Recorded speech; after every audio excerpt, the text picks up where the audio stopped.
കണ്ണും കാണില്ല, ചെവി ഒരു കണ്ണ് കാണില്ല, ഒരു കണ്ണ് കാണില്ല, ചെവിക്കും കേൾവിക്കുറവ്, സംസാരിക്കാൻ ഇപ്പം സംസാരിക്കും. ഇപ്പം സംസാരിക്കുന്നത് മുഴുവനായിട്ടുമില്ല, ഒരു പകുതി, ഒരു 70% എന്നൊക്കെ പറയാം. ഞാൻ കല്യാണം കഴിക്കുമ്പോഴത്തേക്ക് സംസാരിക്കില്ലായിരുന്നു. അപ്പം അങ്ങനൊരു ആളെ കല്യാണം കഴിച്ചതിൻ്റെ പിന്നിൽ അത് അമ്മാവൻ്റെ മകളായതുകൊണ്ടാണോ? അമ്മാവൻ്റെ മകളായതുകൊണ്ട്. പിന്നെ അങ്ങനെ പ്രണയമായിരുന്നോ? ഇപ്പോഴത്തെ എന്നെ നോക്കിയിട്ട് നിങ്ങൾ വിലയിരുത്തണ്ട. ആ ഒരു സമയത്ത് ഞാൻ വിവാഹ മാർക്കറ്റിൽ വലിയ ഡിമാൻഡൊന്നും ഇല്ലാത്ത ഒരാളായിരുന്നു. ഒരു 10ാം ക്ലാസ് തോറ്റ, ഒരു കഴിവും ഇല്ലാത്ത, ശരിക്കും വലിയൊരു ബുദ്ധിയൊന്നും ഇല്ലാത്ത, 10ാം ക്ലാസ് തോറ്റാലും ഒരു ബുദ്ധി, ഒരു വിവരവും കഴിവൊക്കെ ഉണ്ട്. ആ വിവരവും കഴിവൊന്നും ഇല്ലാത്ത ഞാൻ എന്നെ പറ്റി പറയാം. അവൻ 2-3 കല്യാണാലോചനകൾ എന്നെ അവർ വേണ്ടാന്ന് പറഞ്ഞിട്ടുണ്ട്. എൻ്റെ ഫാദറും ഒക്കെ ഒരുവിധം നല്ല കുട്ടികളൊക്കെ ആലോചിച്ച് ചെല്ലുമ്പോൾ റഫീഖിനാണോ, ഞങ്ങൾ കുറച്ചുകൂടെ ഒരു ഗൾഫുകാരനൊക്കെയാണ് ആലോചിക്കുന്നത്. ഓക്കെ, എനിക്ക് ഇത്തിരി സ്വർണം കൊടുക്കാനുള്ള കഴിവുണ്ട്, എൻ്റെ മകള് കുഴപ്പമില്ല, ഭംഗിയുള്ള കുട്ടിയാണ്, ഇപ്പം റഫീഖിനെ പോലത്തെ ഒരാൾ വേണ്ട എന്ന് പറഞ്ഞ സ്ഥലങ്ങളൊക്കെ ഉണ്ടായിട്ടുണ്ട്.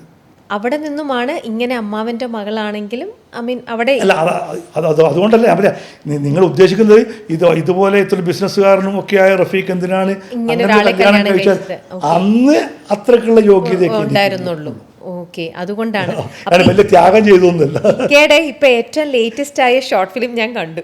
അതിനകത്ത് ഈ കഥകൾ ഇതേത് തന്നെയാണല്ലോ ആ ഷോർട്ട് ഫിലിമിലും കഥ എന്ന് പറയുന്നത്. ഞാൻ എവിടെയെങ്കിലും എഴുതുമ്പോൾ എന്തെങ്കിലുമൊക്കെ ഞാൻ കണ്ട ആളുകൾ, എൻ്റെ കുടുംബം, അപ്പം അത് ഇതിലെ പെടുത്തിയിട്ടില്ലെങ്കിലും എവിടെയെങ്കിലൊക്കെ എഴുതുമ്പോൾ വരും. ഇത് സ്വന്തം ജീവിതത്തിലെ കഥകൾ തന്നെയാണ് ആ ഷോർട്ട് ഫിലിമിലും വന്നിരിക്കുന്നത്. ഏകദേശമൊക്കെ അല്ല, ഏകദേശമൊക്കെ ചില ടച്ചിങ്ങൾ വരുന്നതാണ്. ആ കഥയും എൻ്റെ ലൈഫായിട്ട് യാതൊരു ബന്ധവുമില്ല. പക്ഷെ എന്തൊക്കെയോ നമുക്ക് കേൾക്കും. അത് ഞാൻ പ്രണയിക്കുന്ന ഒരു പ്രണയിലേക്ക് ഉണ്ട്. എനിക്ക് പ്രണയമൊക്കെ ഉണ്ടായിരുന്നെങ്കിലും അങ്ങനെ ഒരാളോടുള്ള സീരിയസ് ആയ പ്രണയം അങ്ങനത്തെ ഉണ്ടായില്ല. വൺ വേ പ്രണയമൊക്കെ ഉണ്ടായിട്ടുള്ളൂ, അത്രേ ഉള്ളൂ. ഓ, നമ്മളിങ്ങനെ ഇരുന്ന് എന്താ പറയാ, ആഗ്രഹിക്കുകയുള്ളൂ. കാണാൻ നല്ല കുട്ടിയെ, ഇപ്പൊ നിങ്ങളെ പോലത്തെ ഒരു സുന്ദരിയായ കുട്ടിയെ കാണുമ്പോൾ ഇത് ഈ കുട്ടിയെ വിവാഹം കഴിക്കാൻ കഴിഞ്ഞിരുന്നു എങ്കിൽ, പ്രണയിക്കാൻ കഴിഞ്ഞിരുന്നു എങ്കിൽ ഇതൊക്കെ ആഗ്രഹിച്ചിട്ടുണ്ട്. ഞാൻ പറയില്ലേ, ഞാൻ അവിടെ രാമവിലാസം ഹൈ സ്കൂളിലാണ് പഠിച്ചത്. എനിക്കൊന്ന് ആ സമയത്ത് അവിടെ നല്ല ഭംഗിയുള്ള പെൺകുട്ടികൾ ഉണ്ടായിട്ടില്ല. 2 കിലോമീറ്റർ അപ്പുറത്ത് ഓറിയന്റൽ സ്കൂളുണ്ട്, അവിടെ സ്കൂളിൽ. അപ്പോൾ ശരിക്കും എൻ്റെ വീട് രാമദാസ് ഹൈസ്കൂളിൽ നിന്ന് ഒരു 100-300 മീറ്റർ നടന്നാണ് എൻ്റെ വീട്. പക്ഷെ കറങ്ങിയിട്ട് ആ സ്കൂളിലെ കുട്ടികൾ പോകുന്ന വഴി എനിക്ക് വരാം. 1 കിലോമീറ്റർ നടക്കുന്നതേ ഉള്ളൂ. പലപ്പോഴും ഞാൻ അതിൽ വരും, ആ കുട്ടികളൊക്കെ ഒന്ന് കാണാൻ വേണ്ടി. അത്തരം പ്രണയങ്ങളൊക്കെ ഉണ്ടായിട്ടുള്ളൂ. ഓ, അല്ലാതെ ലൈഫിൽ ഒരു പ്രണയം എന്ന് പറയാനും ഉണ്ടായിട്ടില്ല. ഇല്ല, അങ്ങനെ പ്രണയിക്കാനുള്ള ഒരു സാഹചര്യം അങ്ങനെയൊന്നും. ഞാൻ ആരോടെങ്കിലും പ്രണയം പറഞ്ഞിട്ട് ഒന്നിക്കിൽ അപ്പം തന്നെ അടി കിട്ടും, അല്ലെങ്കിൽ പിറ്റേന്ന് അമ്മാവന്മാർ വീട്ടിലേക്ക് വരും. അതെനിക്ക് ഉറപ്പാണ്. അതുകൊണ്ട് ഒരു പ്രണയവും പറഞ്ഞിട്ടില്ല, പറയാനുള്ള യോഗ്യത എനിക്കുണ്ടായില്ല. ഓക്കെ, അപ്പോൾ ഇപ്പം ഇതൊക്കെ കഴിഞ്ഞപ്പോൾ ഈ സിനിമ മോഹൻ എന്നൊക്കെ പറയുമ്പോഴും വൈഫ് സമ്മതിക്കുന്ന കുഴപ്പമൊന്നുമില്ല? വൈഫിന് ഇപ്പോഴും താല്പര്യമൊന്നും ഇല്ല. പക്ഷെ നിങ്ങൾ മറ്റേ വീണ്ടും ഒരു പ്രണയം കണ്ടല്ലോ, അപ്പൊ അതൊക്കെ കാണുമ്പോൾ ഒരു വൈഫിന് ഇഷ്ടപ്പെടില്ലല്ലോ.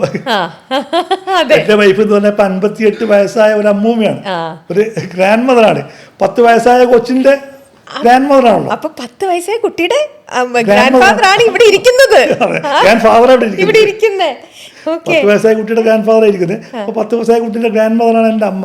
അപ്പൊ അവരിപ്പോ നോക്കുന്നത് അവരുടെ മകളുടെ കുട്ടികളുടെ വിദ്യാഭ്യാസം കാര്യങ്ങള്, അവരുടെ ഭക്ഷണവും കാര്യങ്ങളും അതൊക്കെ നോക്കി ജീവിക്കുന്ന ഒരു ഇതിലാണ് ഇപ്പൊ ഉള്ളത്. ഈ പ്രായത്തിൽ നിങ്ങൾക്ക് എന്തിന്റെ കേട മനുഷ്യൻ, നിങ്ങൾ സിനിമയിൽ അഭിനയിക്കുന്നത് എന്ന് ചോദിച്ചിട്ടുണ്ടാവില്ലേ? അതൊക്കെ സ്ഥിരം ചോദിക്കുന്നുണ്ട്. അപ്പൊ എന്ത് മറുപടി ഒക്കെ കൊടുക്കാറുള്ളത്? എടി ഞാൻ ഈ പ്രായത്തിലെങ്കിലും അഭിനയിക്കട്ടെ, എങ്ങനെയാണോ? അങ്ങനെയൊന്നും ഞാൻ പറയാറില്ല. പിന്നെ ഞാനൊന്നും മൈൻഡ് ചെയ്യില്ല. പിന്നെ കുറെയൊക്കെ അഭിനയിക്കുന്നത് അവർക്ക് അറിയയില്ല. ഇങ്ങനെയൊക്കെ വല്ല ഇപ്പൊ ഈ പ്രണയം എത്തിയിട്ടില്ല, വീട്ടുകാർ കണ്ടിട്ടില്ല, ഞാനേ കണ്ടിട്ടുള്ളൂ. അപ്പൊ അങ്ങനെയൊക്കെ എത്തുമ്പോൾ ഇതപ്പോ ചെയ്തു ഇതെന്ത് ഇങ്ങനെയൊക്കെ സ്നേഹിക്കാനും പാട്ടുപാടാനൊക്കെ ഒക്കെ ചോദിക്കാറുണ്ട്. അവർക്ക് അതിനെ കുറിച്ച് അറിയില്ല. പിന്നെ വീട്ടിൽ മൊത്തത്തിൽ താല്പര്യം ആർക്കും ഇല്ല. പിന്നെ മൗനമായി സമ്മതിക്കുന്ന ആൾക്കാരുണ്ട്, എന്തെങ്കിലും മൗനമായി എതിർക്കുന്ന ആൾക്കാരുണ്ട്, പല്ലും നഖവും ഉപയോഗിച്ച് എതിർക്കുന്ന ആൾക്കാരുണ്ട്. അനുകൂലിക്കുന്നവരാരും വീട്ടിലില്ല. വീട്ടിലാരും അനുകൂലിച്ചില്ലേലും പ്രതികൂലിച്ചാലും ഞാൻ എന്റെ വഴിയെ ഞാൻ പോകും. അതാണ് ഇപ്പൊ ഇക്കടെ ഒരു രീതി. അത് അങ്ങനെയായിട്ടല്ല, പക്ഷെ തെറ്റായിട്ടൊന്നും അറിയില്ല. ഇഷ്ടം നമ്മുടെ ഒരു മനസ്സിന്റെ ഉള്ളിന്റെ ഉള്ളിൽ ഞാനിപ്പോഴും ശ്രദ്ധിക്കാറുണ്ട്. ഞാനിപ്പോൾ നല്ല സിനിമകൾക്ക് പോകാതെ ഒരുപാട് ദൂരത്താണ് ലൊക്കേഷൻ വരുന്നപ്പോൾ ഞാൻ പോകാറില്ല. ഞാൻ എൻ്റെ ഈ ചുറ്റുവട്ടത്ത് അതുകൊണ്ട് ചെറിയ ചെറിയ സിനിമകളിൽ മാത്രമേ ഉള്ളൂ. വീട്ടുകാരെ ഹേർട്ട് ചെയ്യാത്ത രീതിയിൽ രാത്രി വീട്ടിലെത്തും, അവർക്ക് സമാധാനം ആയിക്കോട്ടെ, ആ രീതിയിലുള്ള ഒരു അഭിനയമേ ചെയ്യുന്നുള്ളൂ. ഇക്കൊരു മകളാണുള്ളത്. മകള് കല്യാണം കഴിഞ്ഞു, 2 കുട്ടികളൊക്കെ ആയി. അപ്പൊ മകൾക്ക് അച്ഛൻ ഇപ്പൊ സിനിമയിൽ ഇപ്പൊ പറയണതാണ്, വീണ്ടും ഒരു പ്രണയത്തിലേക്ക് അച്ഛൻ പ്രണയിക്കുന്നു, അച്ഛന്റെ കല്യാണം മകൾ നടത്തിക്കൊടുക്കുന്ന പോലത്തെ ആ ഒരു ഇതൊക്കെ സ്പോർട്സ്മാൻ സ്പിരിറ്റിൽ എടുക്കുള്ളൂ. മകള് എപ്പോഴും മൗനമായി ഇരിക്കുന്നതാണ്, എന്തൊക്കെ ചെയ്യട്ടെ, പിന്നെ വലിയ തെറ്റുകളിലേക്ക് പോകില്ല എന്നുള്ളൊരു വിശ്വാസം ഉണ്ടാവും. വൈഫ് എത്തിയാലും പോലെ ഇത് സുന്ദരികളായ പെൺകുട്ടികളോട് പാടി നടക്കുമ്പോൾ അവർക്കത് ഇഷ്ടപ്പെടും. അപ്പൊ അതിപ്പോ അവരെ കുറ്റം പറ്റ് കാര്യമില്ല. പക്ഷെ എന്ത് ചെയ്യാമല്ലേ, എൻ്റെ ഉള്ളിൻ്റെ ഉള്ളിൽ ഈ ഒരു ഇഷ്ടവുമായി പോയി. ഓക്കെ, അപ്പോൾ ലൈഫിനെ ഇനി ഇപ്പം മുന്നോട്ട് ഇക്ക കാണുന്നത് എങ്ങനെയാണ്? ബിസിനസ്സും അതിൻ്റെ കൂടെ ഇത്തരത്തിലുള്ള ഇനി ശരിക്കും ജെനുവിനായിട്ട് ഇപ്പം നമ്മൾ ഇക്ക തമാശ പോലെയും പല പല സിനിമകളിലൊക്കെ ചെയ്തു എന്നൊക്കെ പറയുന്നുണ്ട്. എന്നാലും ഇനി ശരിക്കും ഉള്ളിൻ്റെ ഉള്ളിൽ സിനിമാ മോഹം ഇത്ര അധികമുള്ള ഒരാൾ ശരിക്കും നമുക്ക് നല്ലൊരു കമേഴ്ഷ്യൽ മൂവിയുടെ അല്ലെ നല്ല പ്രൊജക്റ്റിൻ്റെ ഭാഗമായിട്ട് കൂടുതലായിട്ടും ഇനി ഇക്കനെ കാണാൻ സാധിക്കുമോ? ആഗ്രഹമുണ്ട്. എപ്പോഴാണ് നമ്മുടെ സമയം ശരിയാവുമെന്ന് പറയാൻ പറ്റില്ല. ഞാൻ അതിനുവേണ്ടി ശ്രമം നടത്തിക്കൊണ്ടിരിക്കുന്നുണ്ട്. അപ്പോൾ അത് വലിയൊരു ആഗ്രഹമാണ്. നല്ലൊരു പ്രൊജക്റ്റിൻ്റെ ഒരു ഭാഗമാകുക എന്നുള്ളത് എനിക്ക് വലിയ ആഗ്രഹമുള്ളൊരു കാര്യമാണ്. ഞാൻ പലയിടത്തും ബയോഡാറ്റയും എൻ്റെ അഭിനയിച്ച സിനിമയുടെ അയച്ചു കൊടുക്കാറുണ്ട്. ഇതുവരെ വന്നിട്ടില്ല. പിന്നെ 1-2 സിനിമകൾ റിലീസാവാൻ ബാക്കിയുണ്ട്. അപ്പം അതൊക്കെ വരുമ്പോൾ ഇനി അറിയില്ല എവിടെയാണ് ക്ലിക്ക് ആവുക എന്നുള്ളത്. സിനിമ ഇത്ര അധികം ആഗ്രഹിക്കുന്നുണ്ട്, സ്നേഹിക്കുന്നുണ്ടെങ്കിലും ഇക്കയ്ക്ക് ശരിക്കും ഇക്കനെ നാട്ടുകാരും വീട്ടുകാരും സമൂഹവും എങ്ങനെ അറിയപ്പെടണം എന്നാണ് കൂടുതൽ ഉള്ളിൻ്റെ ഉള്ളിൽ ആഗ്രഹം? അതൊരു ഇപ്പോൾ സക്സസ്ഫുൾ ആയിട്ടുള്ള ബിസിനസ്മാൻ ആണല്ലോ. അപ്പം അങ്ങനെ അറിയപ്പെടുന്നതാണോ അതോ ഒരു ആക്ടർ എന്നുള്ള രീതിയിൽ അറിയപ്പെടണം എന്നുള്ളതാണോ ഇപ്പോഴത്തെ ആഗ്രഹം? എൻ്റെ വീട്ടുകാർക്ക് ഒരു ബിസിനസ്സായിട്ട് അറിയപ്പെടാനേ ആഗ്രഹമുള്ളൂ. എൻ്റെ ആഗ്രഹം എൻ്റെ ആഗ്രഹം അറിയപ്പെടുക ബിസിനസ് ഇനിയിപ്പം മക്കൾ നടത്തട്ടെ, എനിക്കൊരു ആക്ടർ, ഒരു റൈറ്റർ അല്ലെങ്കിൽ ഒരു സംവിധായകൻ ആ രീതിയിലൊക്കെ ഒന്ന് അറിയപ്പെടണമെന്നാണ് ഇനി എൻ്റെ ആഗ്രഹം. അപ്പോൾ ഈ അഭിനയമോഹം ഉള്ളിലുണ്ടെങ്കിലും കഥയും തിരക്കഥയും സംവിധാനവും ഒക്കെ നന്നായി ചെയ്യുകയും ചെയ്യുമല്ലോ ഇക്ക. അങ്ങനെയാണെങ്കിൽ സ്വന്തം കഥയും തിരക്കഥയും സംവിധാനത്തിൽ വേറൊരു നമ്മുടെ ഇന്നിപ്പോൾ മലയാളം ഇൻഡസ്ട്രിയിലുള്ള വേറൊരാളെ ആക്ടറിനെ വെച്ച് ചെയ്യാൻ ഇക്ക വില്ലിങ് ആണോ? ഞാൻ അങ്ങനെ 1-2 കഥ എഴുതി വെച്ചിട്ടുണ്ട്. ഉണ്ടോ?